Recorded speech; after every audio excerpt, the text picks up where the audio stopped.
Let's talk about what age toddlers should start sports. Because the older our toddler gets, the more we're feeling the pressure, right? Pressure from other parents that are signing their kids up for things, pressure from watching other kids achieving amazing things at a very young age, and maybe even pressure from our toddler wanting to fit in and do what everyone else is doing. So let's at least look at the facts so that we can make an educated decision. Hello, I'm Cassie from Custom Built Parenthood. I'm a mom to 3 kids, ages 7, 5, and 1, and I really love finding win-win solutions as parents.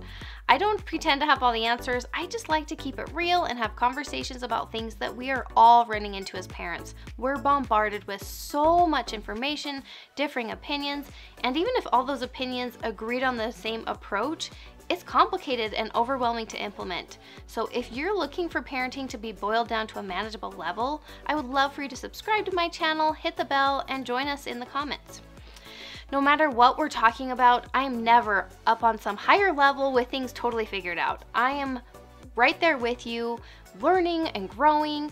And the best thing I have going for me is that I absolutely love child development. So all the time I spent earning my bachelor's degree and the hours I spent every week in parenting books just gives me some good information. And then I like to put all that together into simple step-by-step process for you guys to follow. So today I have 4 simple steps to follow if you're considering organized sports or any organized activity for that matter for your toddler. And if you stick around till the end, I'll tell you the classic trap that I fell into the first time that I signed my toddler up for a sport. So let's all think for a second about why we want our kid to do sports. We probably feel like it's good exercise, good skill building, good for them to learn how to win or lose, be a part of a team, work hard. On top of this, it's probably that we want to give them life experiences. Or maybe we think they need to be a part of a team in order to fit in. Maybe we like the idea of having additional coaches and instructors that can help share the load of teaching our kid life lessons. Or maybe we're just trying to fill our days because it seems easier than having a lot of downtime with our kid. Or possibly we have some real aspirations of what our child will achieve, to be the best, to get a scholarship, to be a professional. Let's just cut to the chase of what research has found. The problem isn't necessarily signing your toddler up for a sport. The problem is the push for professionalism, or in other words, too much, too intense, and too young. So really, it's more a matter of how we do it as opposed to when. But when to sign our kid up for sports is still really relevant, and lucky for us, there's actually a really clear-cut answer. So step 1, when considering an organized sport, is to consider your child's age. Research has clearly answered the question, what age to start sports? Simply put, kids aren't ready for sports until age 6 or 7, and definitely nothing competitive until 8 to 10 years old. Not only is this based on the physical skill and attention span needed for sports, but also on the crucial need for spontaneous play and free time. Those 2 things I just mentioned are very critical to your child's development, especially at that young age. It sounds easy on paper to just wait until age 6 or 7, but what about this idea that's somehow planted in our mind that if our 3-year-old isn't already advancing in something, they're behind for life? Or they'll never achieve greatness if we're not coaching them from the time that they're walking. What's interesting is that research shows that early specialization does not help kids. In fact, premature specialization of a sport leads to injuries that pediatricians have never seen before in children. They say that the wear and tear on these kids' bodies is alarming, really. Not only does early intense sports do a number on their bodies, but it also leads to burnout. A report stated that by 10th grade, more than 90% of high school sophomores had dropped out of an organized sport that they had started. Also, listen to this, statistics show that by age 13, 3 of every 4 kids who participated for several years in an organized activity have permanently stopped that activity.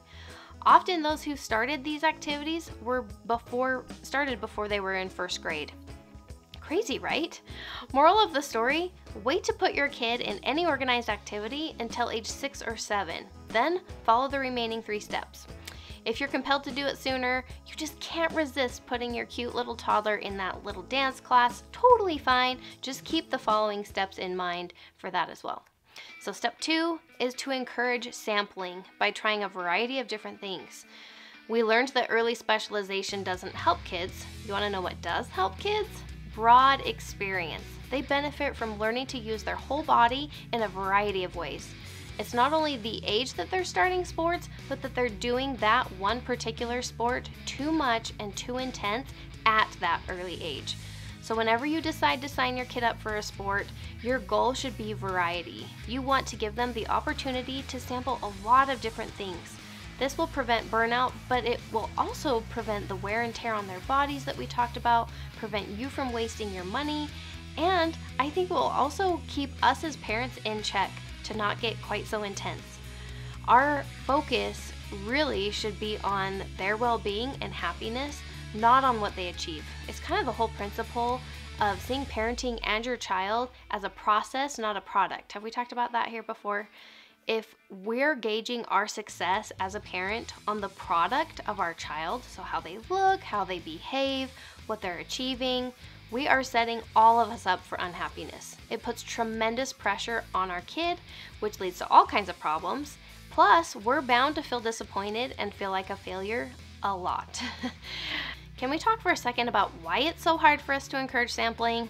I really feel like I need a session with a therapist to really dissect and break down my brain because it should be so easy. The research is clear about what's best for our kids, so what's the hang up? The only thing I can come up with is that we want to give the world to our kids, right? We want them to reach their full potential. We think they're amazing and we want the whole world to see that. We want them to experience success, and in turn, we'll feel like we're succeeding if they succeed. Does that make sense? So I do think the following 2 steps will help us shift into a little bit more of a healthy mindset. Step 3 is to give your kid control. That's a scary thought, isn't it? Why in the world would we do that? Well, for one, it will prevent us from wasting money on something that our kid doesn't care about. But more importantly, it will avoid power struggles. We talked about these before when both the parent and the child are super determined to get their way. That's what a power struggle is. So as parents, we want to avoid these whenever possible, which means we pick our battles wisely. So I'm only gonna choose to fight my kid on something that really, really matters, like maybe brushing their teeth or not hitting their sibling. Like those qualify to me as battles worth fighting. So when it comes to sports, the goal is for our child to own their participation in their sport. This is a reason to wait until they're older to sign them up. It's also a reason to encourage sampling. So those are our first 2 steps.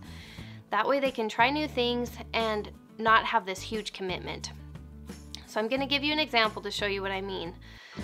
Say that I sign my 4-year-old up for soccer. I feel like it's gonna be a really good way for him to get some exercise, meet some new friends. So I go ahead and do that, and lo and behold, he hates soccer. After his first game, he declares, "I hate soccer, I'm never doing that again." Not only have I spent money, but I've also told people about it, how wonderful it's gonna be that he's on this soccer team. I've maybe fantasized about how we as a family are gonna be sitting at the soccer field every Saturday watching him play. Maybe I've even envisioned him 10 years from now, star of the high school soccer team. Now, here we are back in reality, this present moment, here he is kicking and screaming that he's never gonna do soccer again. He is totally bursting my bubble right now. Not only are all my dreams totally shattered, but I'm actually really upset about the money, about him being a quitter. It kind of feels like a big deal. Why? Because I'm emotionally invested. I don't think there's really a time that we as parents should be more emotionally invested than our child about their sport. I think it should be the other way around. For instance, an 8-year-old boy that just lives to play soccer, and he will gladly work super hard to earn enough money to do this extra summer camp. Totally different experience that shows how it really is a win-win to give your child control and ownership over their sport. So now I do have to say, none of us likes the idea of raising a quitter. We all know that dedication, hard work, and commitment are definitely attributes and lessons that we want to teach our kids. So where's the balance? All we have to do is follow the steps. If we're waiting until our child is old enough and encouraging them to be sampling, it'll make it pretty easy for them to take ownership and not get in too deep before they're ready. So let's say my 6 or 7-year-old expresses an interest in gymnastics. What I'm gonna do is wait until the third ask and then find an inexpensive, small commitment option for her to try it.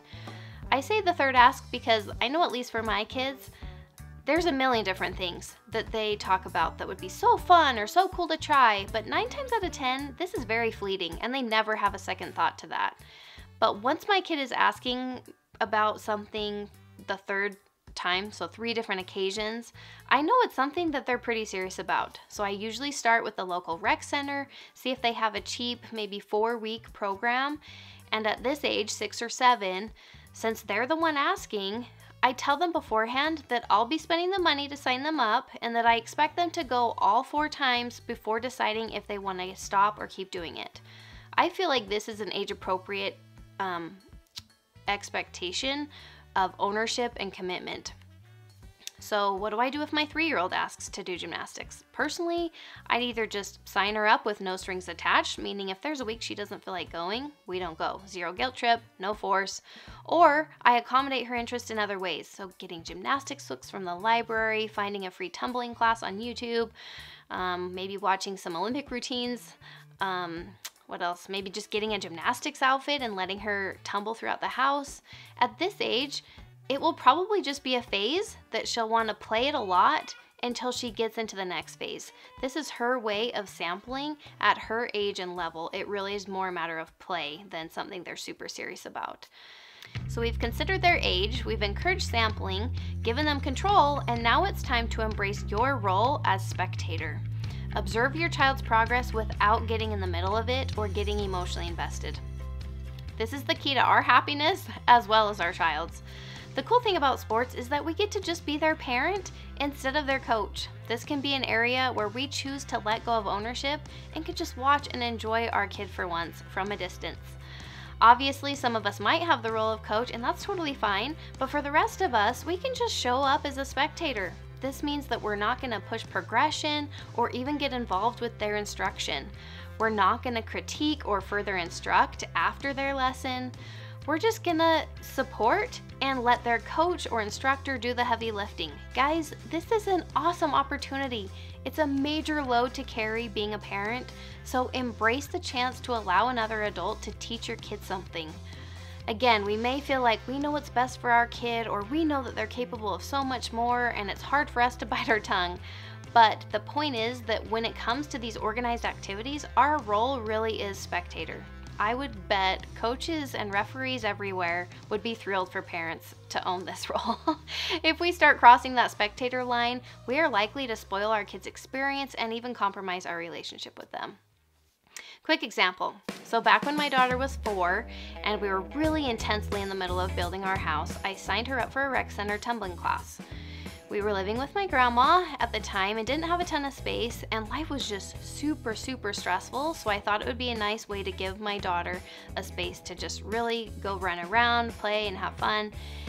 And this was my first experience signing her up for any kind of sport, and for the first couple of weeks I found myself joining in the line of all the other parents, essentially coaching our kids from the sidelines.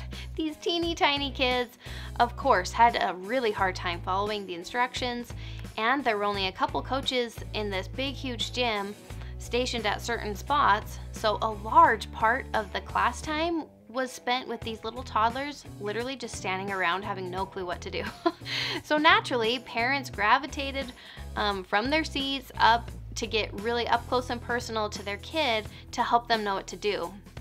So after these first couple of classes, I realized what I was doing and decided to make the conscious effort to just stay in my seat and observe from a distance.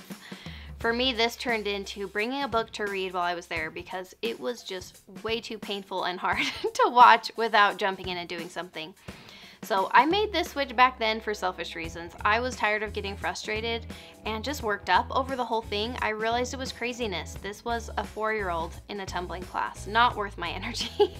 I didn't need more stress in my life. My daughter wasn't in distress. She wasn't asking me for help. She was having a great time. She was not worried about the fact that she didn't know what she was doing. So without question, embracing your role as a spectator is a win-win. You and your child will be much happier. I do want to tie this all together by quoting Kim Payne, who is the author of Simplicity Parenting. There are many aspects to be concerned about, from the overscheduled kids to overzealous parents, from overuse injuries to the overemphasis on the competition. Kids just want to play. It's that simple. So let's all decide to just let our kids play. Does this mean they'll be a quitter who's unwilling to exercise or progress at anything? Absolutely not. We need to just stop worrying that our kids will only amount to anything if we push them to. Let's just get out of the way and let nature take its course. Our kids will find their passion, and they will thank us for giving them this life-changing gift.